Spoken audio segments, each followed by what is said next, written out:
So now it's my delight to invite our dear friend, the wonderful Blake Poland from the University of Toronto, who will talk more about this ongoing theme that's been throughout the conference of sacred reciprocity. Thank you so much, Blake.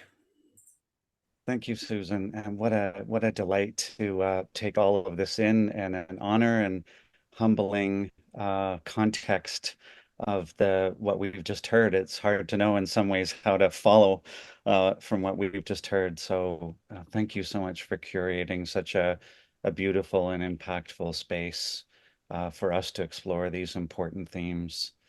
What I'd like to do today is push a little bit on some of the conversation we've been having about sacred reciprocity and the need to decolonize ourselves from what some people are calling modernity more broadly as a label.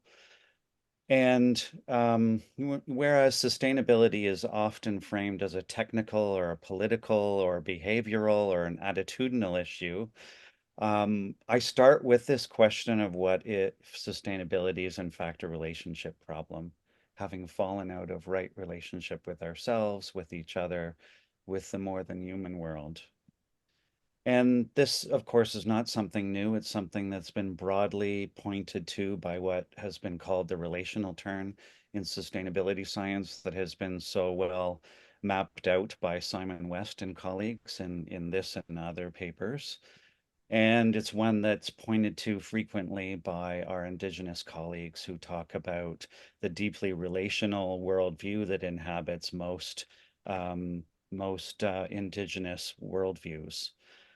And I want to take that a little bit further by referring to the work of two people in particular that are shaping my thinking these days. Martina Artman from the Center for Urban Human Nature Resonance for Sustainability, and I'll talk a little bit more about what she seems to mean by resonance, and Vanessa Andreotti, who's the Dean of Education at UVic here in Canada.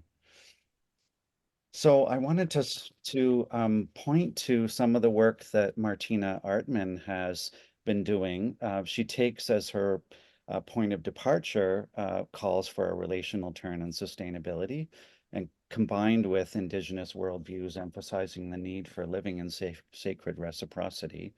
And building on the ideas of Rosa and Barad, she argues that concepts of resonance offer promise for rethinking and overcoming what she refers to as the muting of human nature relations.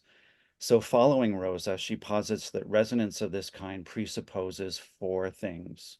First, a recognition of the intrinsic as opposed to instrumental value of the more than human world. Secondly, a respect for material limits. In other words, nature can be visible and accessible without making it constantly available for human use. Thirdly, an openness and capacity to listen and respond to the aliveness all around us. And finally, an essential capacity for self-awareness, self-empathy, and sense of intrinsic self-worth, without which an outward unconditional regard is not possible. Together, these amount to what she calls a reciprocal human nature partnership based on responsive resonance. And this, in some ways, has been also termed, predating her work, animism, which for 98% of human history has been the normative consciousness, not as a concept or idea, but as a way of being, feeling, and existing.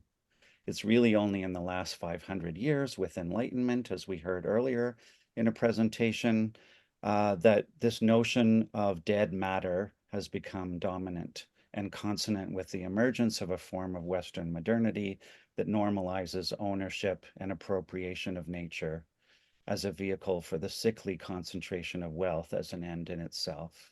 And I want to quote here from a piece, a May 9th episode on animism in the Emerald podcast, because I found this just so beautiful. And what he's saying there is what I want to convey here is a feeling of deep, tingling, breathy relationality that exists between us and the land and the sky, the rivers and the oceans around us. A feeling that is so fundamental, so familiar, so primal, so foundational that we wander like lost children without it, and that it might just be the thing that saves us in the end. And if you've spent any time overnight in nature, you might recognize this.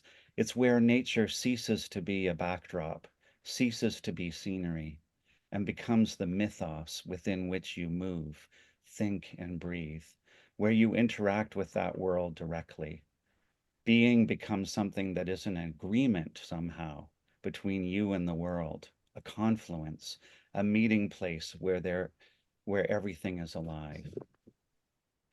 And that, how do we come by these sensibilities in the context of what was described in an earlier talk as the soup that we swim in terms of the ego consciousness that we've been conditioned into?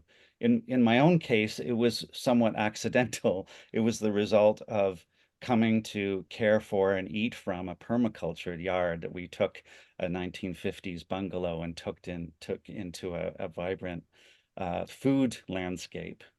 But how is that supposed to happen for so many others?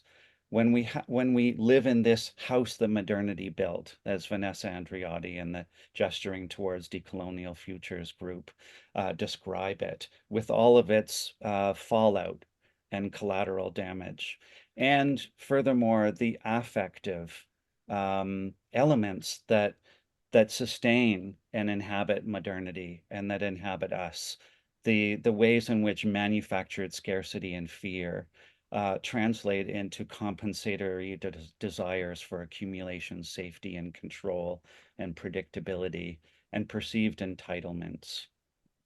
And so, how do we then encounter what she refers to as the four socially authorized denials, the denial of the systemic violence and complicity and harm that supports our comforts and privileges and securities, the denial of the limits of the planet, the denial of our entanglement with living wider metabolism that is biointelligent, and the denial of the magnitude and complexity of the challenges we need to face together. And I think it's significant that she calls these socially authorized denials. And we see this in our work. I think a lot of what inspires us in this conference is a calling out of this and a calling into another space. But we also face this issue of how do we approach this in education. Many of us are in higher education, and we face these kinds of pressures to not talk about negative things that might demotivate people or cause them to feel overwhelmed or uncomfortable or immobilized or anxious. And so, how do we bring this forward and create a context that can hold people in this liminal space where we have one foot in the old modernity and another foot in something that is still in emergence. And Vanessa's written extensively about this from her perspective. It's also something that we've grappled with. I've had the good fortune to co-chair a Canadian task force on ecological determinants of health education and the health sciences. We have this current project where we're inviting champions of curricular reform to do some collaborative autoethnography journaling with us. And we invite them to talk about their own learning journeys and how they support the learning journeys of others, and what inspires them and what they find difficult. And this is ongoing work. I think I'll just wrap it up there, but to say that this is something that we're very much grappling with and wanting to understand better. Thank you.